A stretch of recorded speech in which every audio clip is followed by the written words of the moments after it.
Welcome to the Deep Dive, where we take a stack of sources, extract the most important nuggets, and give you a shortcut to being truly well informed. So, picture this: you're holding your smartphone, maybe asking your smart speaker a question, or perhaps you're even working on the cutting edge of AI development. Have you ever paused to think about the invisible magic happening inside that tiny chip? How do all those different components, the processor, the memory, the specialized AI units, talk to each other so incredibly fast and efficiently?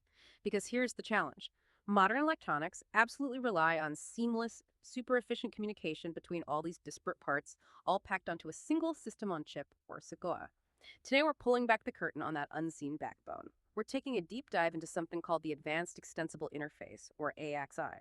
Our mission for you is to trace AXI's journey from early on-chip communication standards to its absolutely critical role in today's most demanding applications, especially in the world of AI. We're going to unpack why this seemingly invisible piece of technology is fundamental to how quickly and powerfully your devices can operate. That's a great setup. And yeah, for this deep dive, our sources come from a range of technical articles and industry insights, specifically excerpts from a report titled AXI, Origins and Significance. These sources really lay out a clear narrative on the evolution, the foundational architecture, and the very real-world impact of AXI. And as always, we're extracting the most important nuggets to give you that essential shortcut to understanding this vital underlying technology. Okay, let's unpack this. Our story really begins with the foundation of on-chip communication, a family of standards known as AMBA. Right, the Advanced Microcontroller Bus Architecture, or AMBA. It was first introduced by ARM way back in 1996. What's crucial to understand about AMBA is that it wasn't just some proprietary design. It was conceived as an open and royalty-free framework. Open and royalty-free, that's important. It is. The core purpose was to enable engineers to develop complex embedded products correctly the first time, and maybe even more importantly, to easily reuse specialized hardware blocks, what they call IP cores, across different chip designs. And it really took off. I mean, this wasn't some niche concept. Our sources confirm AMBA quickly became a de facto standard, finding its way into literally billions of devices, from the phone in your pocket all the way up to the servers in data centers. Yeah, that widespread adoption is a huge testament to its reliability and the strong ecosystem that grew up around it. So within those early AMBA specs, we had a couple of foundational workhorses, the APB and the AHB. Let's start with the Advanced Peripheral Bus, or APB. Okay, APB was designed for the simplest communication needs within an SI. Yeah, think of it like the quiet service road within a bustling city. It's perfect for low bandwidth tasks like sending simple on-off signals to a peripheral or, configuring a control register. Super simple stuff. Exactly. It's very compact, uses minimal power, and operates in a very straightforward step-by-step manner. No pipelining, no bursts. It prioritizes simplicity and efficiency for those smaller jobs. So highly efficient for those simple low-power tasks. Then came the Advanced High-Performance Bus, or AHB, introduced in AMBO2 back in 1999. This was a significant leap, right? Indeed. AHB was built for components that needed higher bandwidth and faster clock frequencies, like the main processor talking to a memory controller. If APB was a service road, AHB was more like a single main highway. Okay. It introduced a concept called pipelining, which means it could start a new operation before the previous one was fully complete. Think of it like an assembly line, sort of, where different steps happen concurrently. And importantly, it supported burst transfers, which allowed it to move larger blocks of data much more efficiently. And it became pretty common. Oh yeah, it became the backbone for many ARM processor designs of that era, like the ARM7, ARM9, Cortex-M series. Yeah. Very widely used. So you had APB for simple tasks, AHB for higher performance. But despite AHB's advancements, it still had a pretty big inherent limitation, right? That shared bus model. That's where the bottleneck really emerged. Imagine that single main highway we talked about. If all the different parts of your chip, let's call them masters, were trying to send and receive data at the same time, they all had to use that one shared lane. Ah, okay. Only one at a time. Exactly. Only one master could communicate at a time. So if you had a slow peripheral component responding sluggishly, it could effectively block the entire bus. All other data traffic would just grind to a halt. Wow. Yeah, this severely restricted how much can happen in parallel and put a hard cap on overall performance, the throughput. That's the core problem. It's like that single-lane road where a slow-moving truck stops all the traffic, no matter how fast the other cars could potentially go. This limitation really established the urgent need for a new approach, a fundamental paradigm shift. Definitely. We needed to move from a centralized, single-lane communication model to something much more parallel and decentralized. How did they do that? Well, the key architectural change was moving from a bus that shared highway to an interface specification. This wasn't just a technical tweak, it was a fundamental reimagining. It allowed for scalable, complex communication networks on the chip itself, things like crossbars or even networks on chip. Which you couldn't really do before. Not practically, no, not with a single shared bus. This new approach decentralized communication and spread the workload, paving the way for much more complex systems. So to quickly put this into perspective, if we compare them, architecture type. APB and HB use that single shared highway model. AXI built a network of dedicated point-to-point links. Right, point to point. That's key. And for simultaneous reads and writes, literally doing two things at once, APB and AHB couldn't. AXI. A resounding yes. Totally independent read and write paths. And what about out-of-order completion? If one part of your chip takes a long time, does it hold up everything else? For APB and AHB, mostly yes. Yeah, they were largely in order, but for AXI, it's a big no. It uses IDs to track things. Okay. And for moving big chunks of data efficiently, APB was limited, no bursts. AHB was good with bursts, but AXI... AXI took bursts to another level, much more advanced and flexible. All right, here's where it gets really interesting then. AXI, introduced in 2003 as part of ABA3, truly revolutionized on-chip communication by completely abandoning that shared bus model. That's the fundamental shift. What's profound here is that AXI was defined as a point-to-point interface. Instead of all components sharing one communication path, AXI describes the signals and timing for a direct, dedicated connection between a single manager, the one initiating communication, like a CPU, and a single subordinate, the one responding, like a memory controller. Just one-to-one. Exactly. And in today's incredibly complex SONCs, with dozens or even hundreds of components, you then use what's called an interconnect fabric. Think of it as an intelligent central dispatcher or a complex router network to ensure transactions get routed between the correct manager and subordinate. So the fabric connects all these point-to-point links. Precisely. This architectural choice was absolutely pivotal for enabling the massive scalability we see in modern chips. And the heart of AXI's power, what really makes it so high performance, is its 5-channel architecture. Instead of trying to squeeze all conversations through one narrow hallway, AXI built a superhighway with 5 dedicated lanes, all operating independently. This decoupling is the secret sauce, really, to its unparalleled parallelism. So what are these 5 channels? Okay, you can visualize it like this. First, there's a dedicated write address lane, the AEW channel. That's where the manager sends the instructions for what data to write and where. Address and control info for writes. Yep. Then, a separate write data lane, the W channel, carries the actual data to be written. The data itself. Then, after the write is done, a write response lane, the B channel, confirms it's complete, like a receipt. Got it. Write done. Then for reading, there's a distinct read address lane, AR channel, for the manager to ask for data. Okay, asking for data. And finally, a read data lane, R channel, carries the requested data back to the manager. And these are all independent. Totally independent. This isn't just a technical detail. It's the fundamental shift that allows your chip to literally do multiple things at once when it used to basically do one, unleashing incredible speed and efficiency. Having those separate channels enables some absolutely crucial features for high performance. For starters, those independent read and write channels mean your chip isn't waiting around. It can be sending data out while simultaneously receiving data, right? Exactly. Maximizing bandwidth usage. Yeah. But beyond that, AXI supports multiple outstanding transactions. What does that mean exactly? Imagine sending multiple emails without waiting for a reply to the first one before sending the next. An AXI manager can issue several read or write requests without waiting for the previous ones to fully complete. It's like having a deep pipeline, pushing requests and data through constantly. So it keeps things moving. Significantly boosts overall throughput, yeah. And this is a game changer for real-world performance, I think. Out-of-order transaction completion. Oh, absolutely critical. If one transaction takes longer to process, maybe it's going to slower memory, it doesn't hold up the entire pipeline.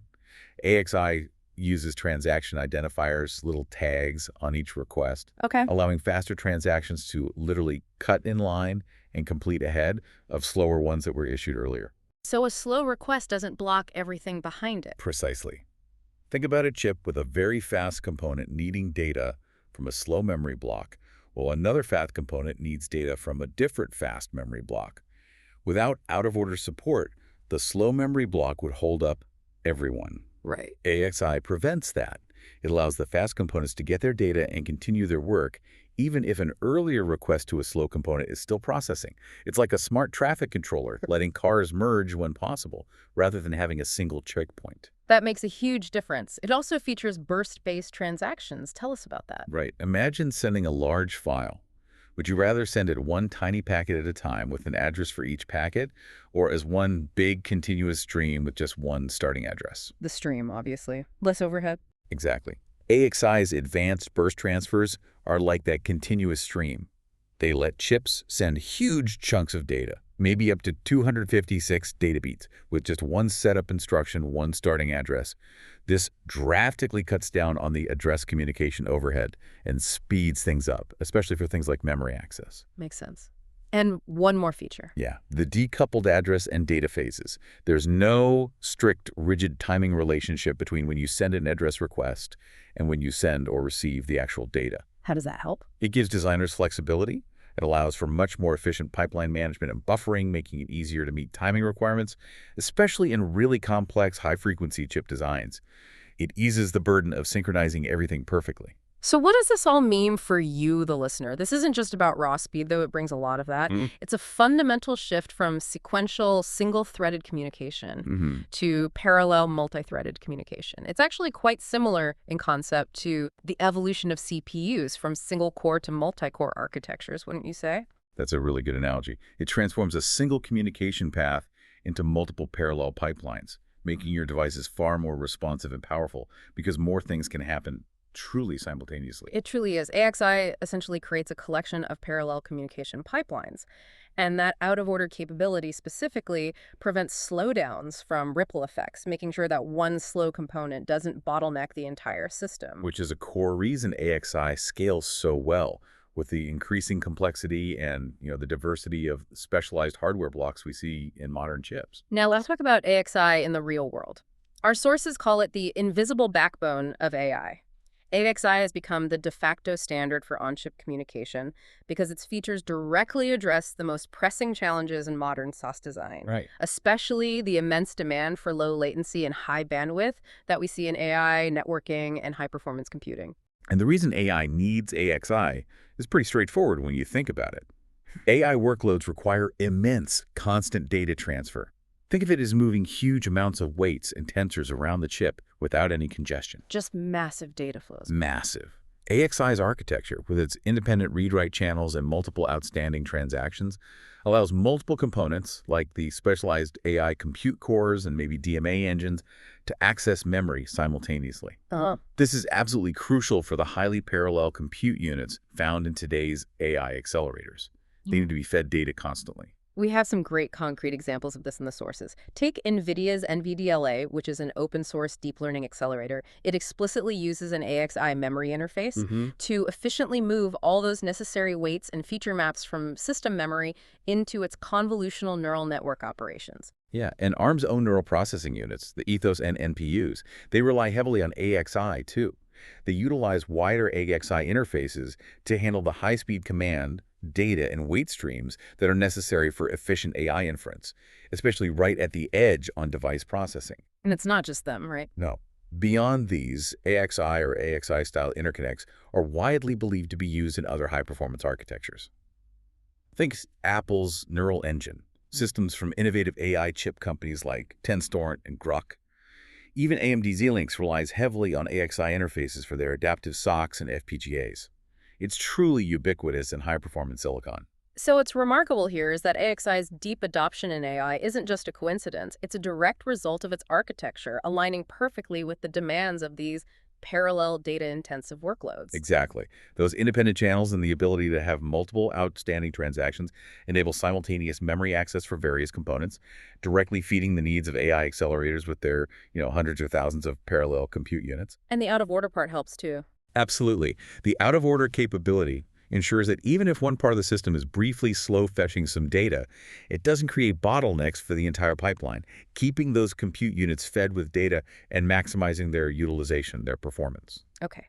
Beyond raw performance, AXI also greatly facilitates something else important: Design modularity. Yeah, that's a huge benefit. Mm. As a well-documented, royalty-free open standard, it fosters a robust ecosystem of third-party IP cores, everything from memory controllers to specialized GPUs and CPUs designed by different companies. So you can mix and match components more easily. Precisely.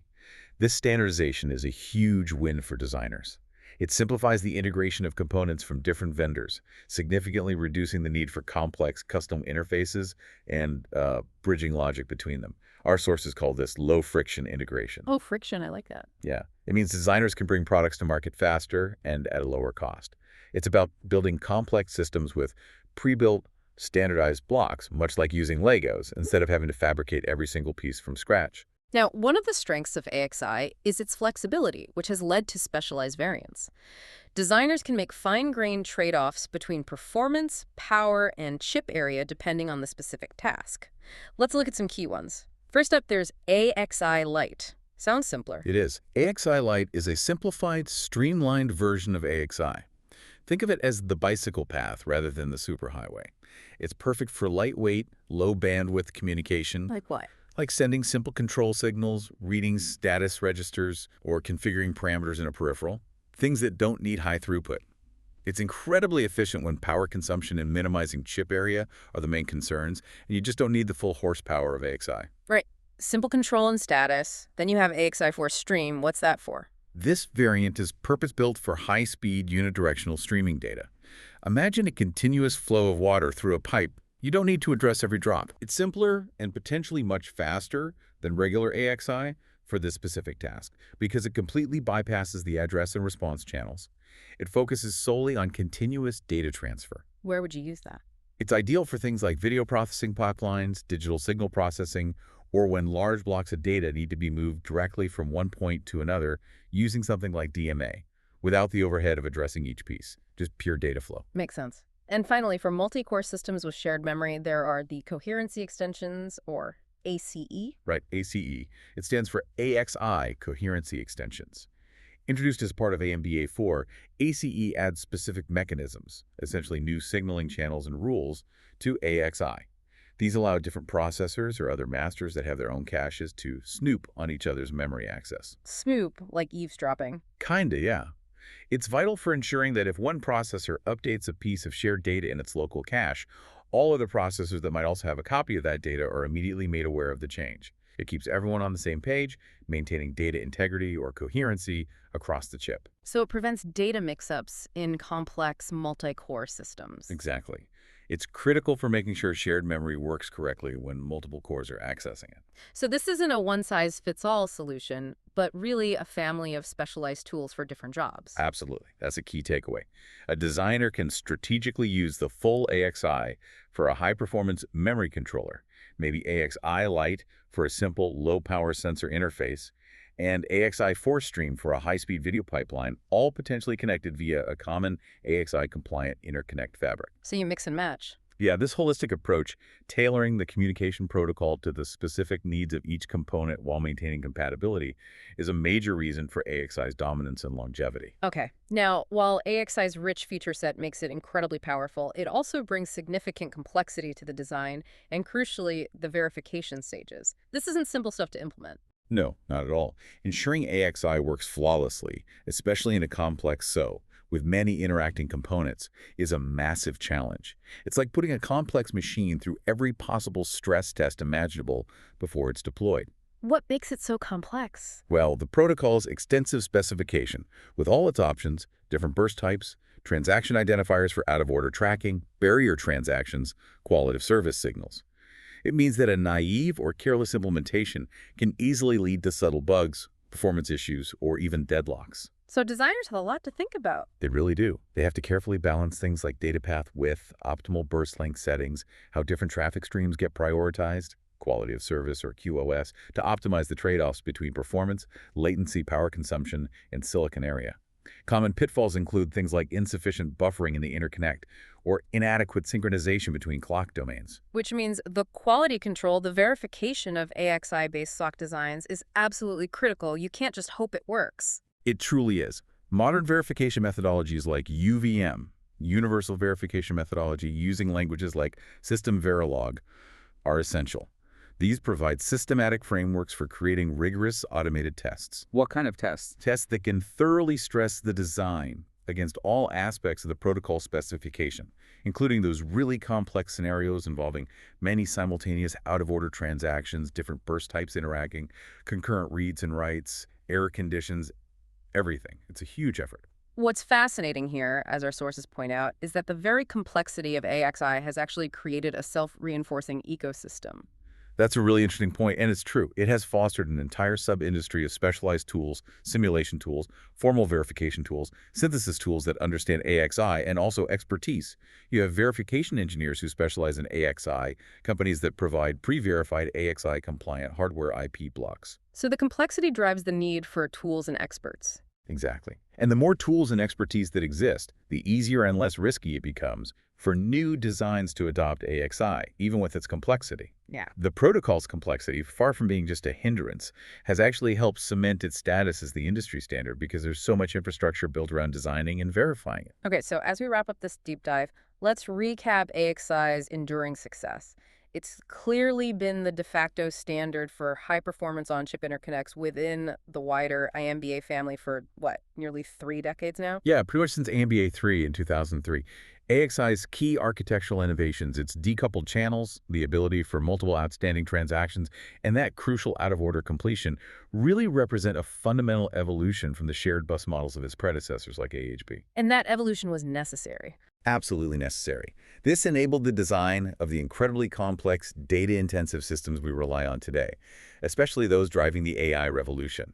And as we discussed, it has undeniably simplified how different hardware blocks are integrated, accelerated time to market for new chips, and facilitated massive design reuse across the industry. And the AMBA family isn't stopping there. It continues to evolve for even more demanding applications, particularly around high coherency and large systems. While AXI remains absolutely central, the industry is already looking towards, well, the next step for the most complex architectures. Right. What's next? The sources point to the Coherent Hub Interface, or CHI, introduced in AMBA 5 as representing that next frontier. How is CHI different from AXI? Unlike AXI's channel-based point-to-point approach, CHI is a layered, packet-based architecture. Think more like a network protocol. It's specifically designed for connecting fully coherent processors and high-performance interconnects in very large multi-core systems with maybe dozens or hundreds of cores that all need a consistent view of memory. It offers even greater scalability. So it's like moving from AXI's fast lanes to a full-fledged high-speed network on a chip. That's a pretty good way to put it.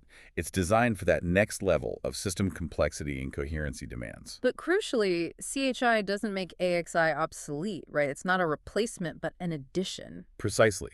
That's very important. The sources are clear. CHI doesn't replace AXI. Instead, it creates a tiered hierarchical interconnect strategy within the AMBA framework. So AXI still has a major role. Oh, absolutely. AXI will remain the tireless workhorse for connecting the vast majority of IP blocks within an AXI, everything from standard peripherals to specialized accelerators like GPUs or NPUs, because of its maturity, flexibility, and that massive, robust ecosystem we talked about.